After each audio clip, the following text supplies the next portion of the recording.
And we start in the US, the world's biggest economy. As you've been hearing, all eyes are currently on New Hampshire as the two remaining Republican presidential candidates make their last-minute pitches across the state.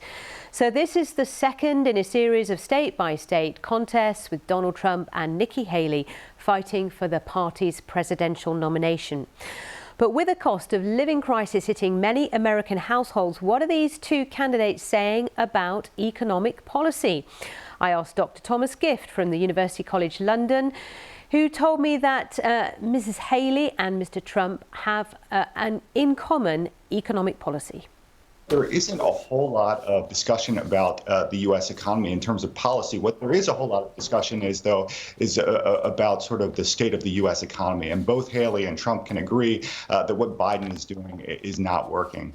If you look at data, the Financial Times recently found that about 14% of Americans think that they're better off now than they were at the start of the Biden White House. And when you think about the classic metric for whether an incumbent is going to win re-election, it's how do voters respond to the question, are you better off now than you were 4 years ago? That dates back to Ronald Reagan. So there is a whole lot of pessimism about the U.S. economy, and both Haley and Trump are trying to press on that. But whenever it comes to policy, there hasn't been a whole lot of discussion. Really, that reflects the fact that this primary is really a battle of personalities.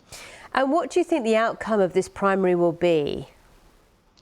Well, I think it's going to be close, much closer than we saw in Iowa, but I really do think that Donald Trump is going to run away with it. We saw Ron DeSantis exit the race just a couple of days ago and throw his support behind Donald Trump. And so, I think that there's just a lot of momentum now. Trump's going to win in New Hampshire, and that's essentially going to be it. Fundraising is going to dry up for Nikki Haley, and I think that there's just going to be a general coalescing around the fact that he's the president.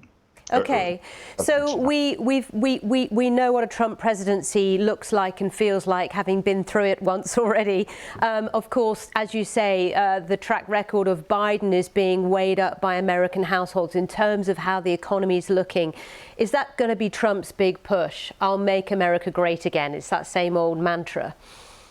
Well, absolutely. I mean, and that entails a whole lot. But, he's really pressing up against this fact that he thinks that the U.S. economy is kind of in dire straits. And there are lots of aspects to, Trumpism when it comes to the economy. But it's primarily sort of standard Republican fare, deregulation, lower taxes. And of course, he's going to take a tough stance on China. But that's not necessarily unique, right? He sort of started this press for tariffs. I think where you might see one difference is how he deals with some allies and countries that are not China.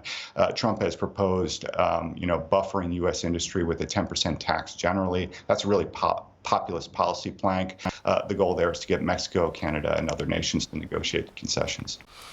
Dr. Thomas Gift there from UCL. Needless to say, here on BBC News, we'll be across the New Hampshire primaries. As the results come through, we start to see who the winners and the losers are. All that here later on BBC News.